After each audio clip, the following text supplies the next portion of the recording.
Coming up on the Tuesday show. Hey Ted. What's your favourite service station and why? Never eat shredded wheat. It's just too small. That's what she said.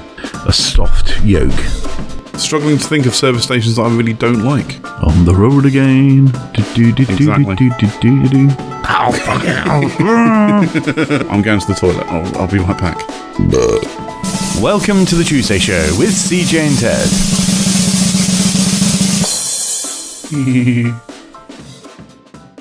Hey CJ. Hey Ted. What's your favourite service station and why? That's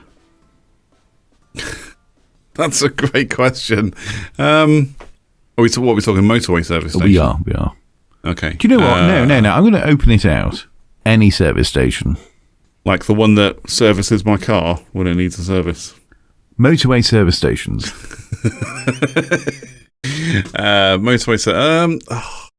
You know what? It's been so long since I've been on the motorway for anything that I don't really know anymore.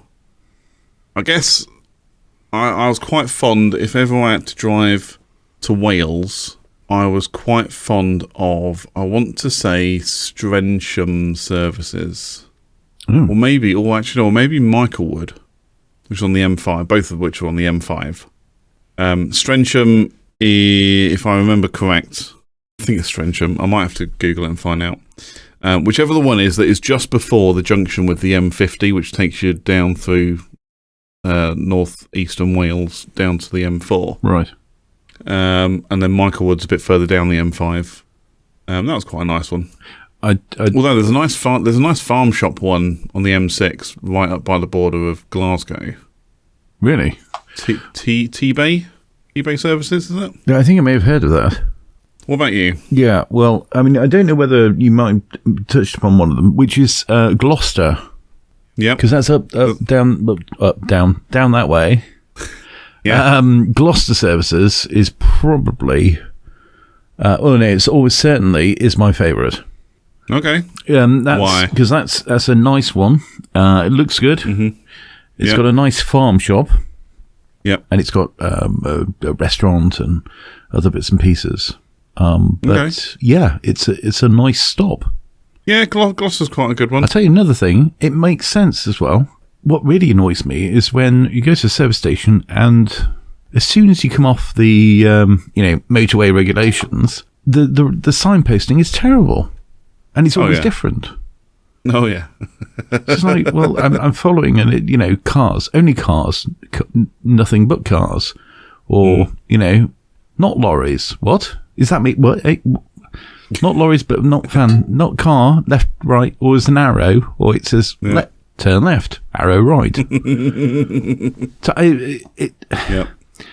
and cars, well, all vehicles really come at quite some speed off the motorway up a slip road. You can't leave these things to chance. You want to know which way to go. Why aren't all slip roads uphill? When you come off of a motorway, why do they not all go uphill to help you slow down? And then when you join the motorway, all downhill to help you accelerate to match the speed of the traffic on the motorway? Why is that? I mean, surely that just makes sense. Yeah, it does make sense. Also, the other thing is, when it's downhill, slip road, you can't... You've got the crest of a hill, so if there's traffic on, because usually you come off a slip road onto a roundabout in that sort of scenario. So you're coming over the crest of a hill. Mm-hmm. You can be coming very, very quickly towards lots of stopped traffic in front of you, and you're coming off the motorway, and you're going down the hill. So if every exit off of the motorway was uphill, you'd have better control over deceleration towards said roundabout or traffic lights or whatever happens to be there. I agree.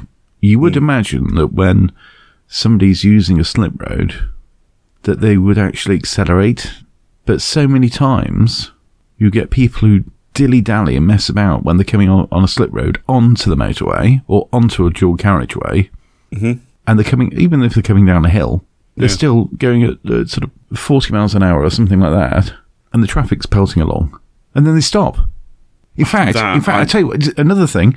There's a this is just one example. There's a petrol station up the road on the A45.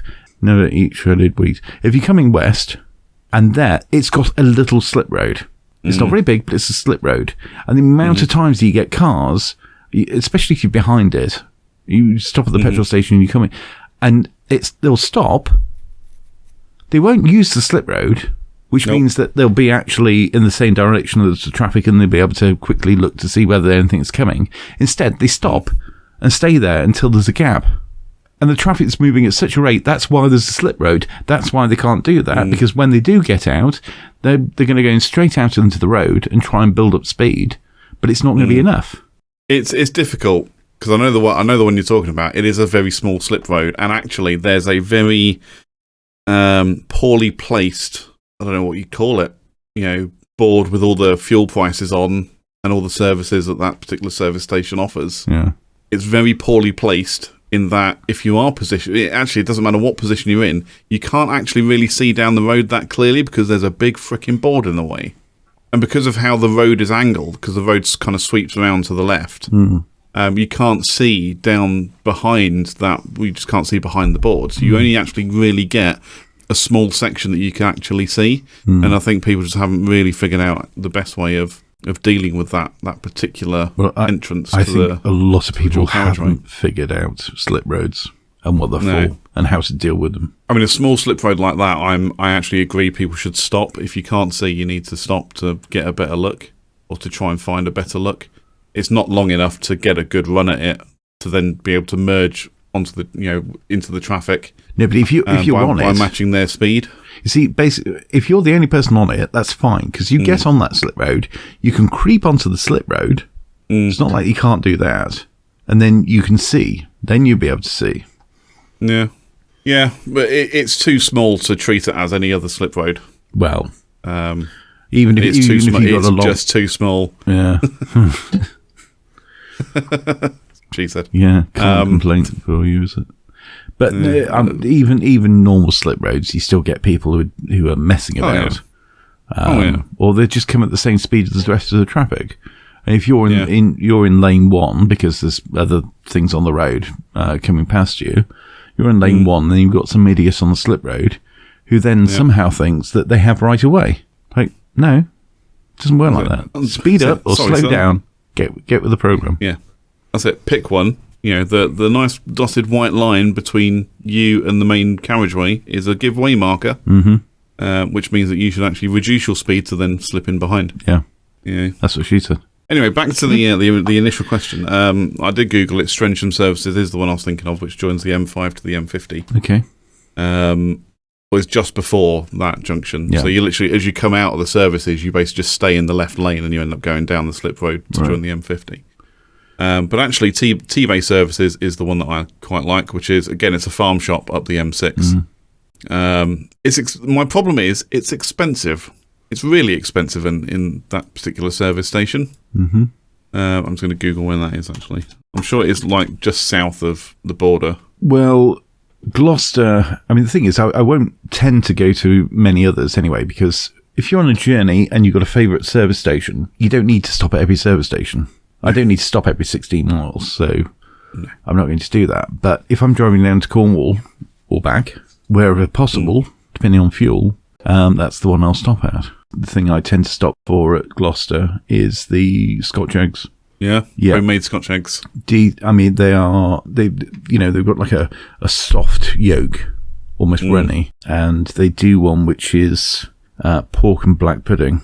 Okay. So the surround is pork and black pudding. That's great. And that sounds amazing. Yeah, I've just driven up from Cornwall, in fact, so I've stocked up. I bought 2 of those, another type of Scotch egg, and some sort of venison pie. So stay there. I'm on my way. So I'm rather pleased with my purchases, but that's not bad going. No, very nice. Yeah, no, I like. The thing is, as long as a motorway service station is clean, I'm generally happy. It's like I've been to some and they're just disgusting. Like he goes to like the toilets or whatever, or just the general feel and upkeep of the place is just like, this place is shit. Yeah. I tend to avoid them, and I'm trying to think of some examples now. I think there's one on the M1 up near Leeds. Can't remember what it's called now, but it was a bit, Yeah. Couple on the M4 that are like that. Well, I wouldn't want to stop there ever again if I didn't have to. Kiel isn't bad. Stafford, I think Stafford services was a bit. Watford Gap, I don't like Watford Gap services. No. It just doesn't. No, not very big either. Yeah. Watford Gap.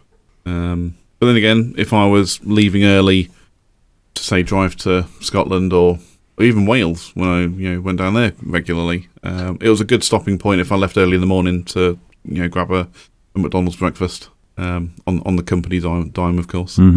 Never on my own. But yeah, struggling to think of service stations that I really don't like. Apart from maybe love them all. Yeah, like I say, as long as it's clean, I'm okay. I like Beaconsfield services. God, this is a dull conversation, isn't it? I like Beaconsfield services, actually, on the M40. I do miss travelling, though, actually. I miss travelling for work. I used to really enjoy being out on the road. On the road again. Exactly. Yeah, it's always nice to go on a long trip, on a bit of a road trip, get some time to yourself. Yeah. Sit back, listen to some podcasts. I think that was one of the main reasons I really enjoyed it. It was, although yes, things needed doing in a certain amount of time, I'm kind of also working to my own schedule. It's that, like I say, I've driven up to Aberdeen and back in a day before, and it's that, they'd always be like, well, as long as you obviously get there before they close. And it's like, well, yeah, if I left my house at 8 o'clock in the morning, I wouldn't get there until 4 p.m. Yeah. Which is, which while it's okay, I'd rather leave at, 4 a.m., get there, before midday, do what I have to do, come home and still be home at a fairly reasonable time. Yeah. Even though they would offer to, like, pay for, hotels and stuff, I'd be like, nah, that's all right, I'll just drive home. Not a problem. But it's nice because it's that I know that for that, on a journey like that, the time is more or less my own. Yeah. I'll get there whenever I get there. And like you say, I can listen to music or podcasts or a number of podcasts in 14 hours worth of driving. Yeah, I used to really, really quite enjoy it. I do miss it a lot, actually. It just doesn't pay very well. That's the only problem. That's the problem that I've got. I'm never going to earn a fortune driving up and down the country. No. I'm never going to, become rich by doing that. So, yeah, very true. Yeah. Unfortunately, that kind of goes by the wayside after a while. Yeah. Unless you're a tanker driver. Yeah. So what's your dream job? Pilot. Commercial airline pilot. Those people make a fortune. But it's not all about the money. I've always been an avid fan of aviation, and I've always wanted to fly. I'm just not smart enough or fit enough. But, But apart from that, yeah. Yeah, exactly. Yeah. So, apart from those two things, I could be a pilot. The thing about being a pilot is the only thing that puts me off about that, or I suppose anything that involves going somewhere very quickly, is that every now and again something can happen. So whether it's an air crash, or whether it's a train crash, or any of those sorts of things, which is fine if you're a general member of the public and you're occasionally get a plane to go on holiday or whatever it may be. Then I think, well, hang on, if you're always in a plane, your chances of being in a plane crash increase dramatically. But you can say that about drivers, though, can't you? If you spend your entire life driving, your chances of being involved in a vehicle collision of some description increases exponentially. Yeah. My chances of touch wood, of being in a collision are not that much because I don't really drive that far. But then again, they always say the most accidents occur within 2 miles of the home. So, and that's just in the trousers. Yeah, exactly. Yeah. Isn't it weird? I mean, no, hang on. I don't know where I'm going to. When you need to go and you're on your way home. Yeah. How exactly it just gets worse. I mean, ultimately, yes, of course it gets worse because you're getting closer and closer to needing to go. Yeah. But when you're just turning the corner, it's critical because I think there's some sort of, you kind of relax a little bit because you're getting that close. Like the amount of times that, you know, it's been some real touch and go at the door. Yep. And then you always drop your keys. Oh, fuck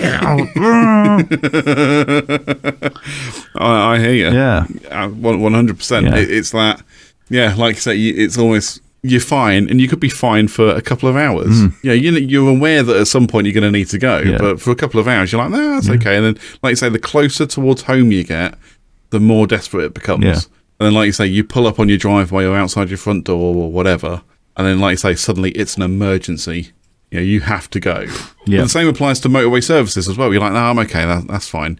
And then you're like, right, actually, the next services I'll pull over. And then you see the sign, it says mile away. You're like, that's cool, I can make it there. And as you're on the slip road coming off the motorway, all of a sudden, it's an emergency and you have to go. And you're either power walking because you're clenching your butt cheeks together as you're walking towards the toilets and you look like a total weirdo, or you're running there because you know you're not going to make it otherwise. It's just mental. Yeah. Yeah, but it's always like you say, when you're literally a mile away from home, all of a sudden you're just like, oh shit, I've really got to go. That reminds me of the Family Guy, the alternate universes episode. We go, oh, this is a universe where everybody needs to poo right now. Yeah. Oh, what are we doing? Yeah. But it's weird, like when I'm out driving, you know, doing the takeaway deliveries at the weekends, it's weird because, it's that I know I need to go at some point. I need to go for a piss, but until I'm actually in a situation where I know I can, I'm actually okay. You know, I know I can hold it, but it's like I'll end up going to, you know, KFC or Burger King or something where I know I'm going to be waiting for a few minutes. All of a sudden, it's that I've got to go, you know, right now. Yeah. I'll go in, I'll announce myself, I'll be like, I'm here for this order number. They'll be like, yeah, it's a couple of minutes. I'll be like, cool, I'm going to the toilet. I'll be right back. I went to a Pizza Hut delivery place the other day. It's literally just a delivery, so you go in and collect orders and that's it. There's no sit down eating or anything like that. Yeah. And I asked the guy, he kept me waiting for like a good 5-10 minutes. And I went, look, can I use your facilities while I'm here? And he went, no, it's staff only. I went, come on, dude, I'm a delivery driver. I was like, you know, there's nowhere else to go. I just need to. He was like, no, I'm really sorry, we can't. He went, but you can walk down to Subway, which is like, you know, a good 3 or 4 minute walk away. Because you can go in there and pretend to be a customer. I was like, I'm not doing that. So in the end, I was like, it's fine, I can hold it. I wasn't actually desperate at that point, but I was like, I'll just freaking hold it, you know, whatever. But I was like, seriously, you know, I'm not just a customer. I'm a takeaway driver. You know, help me out a little bit. You know that I'm spending my whole evening out on the road, delivering food for you or other businesses. But you know, there's a fleet of us.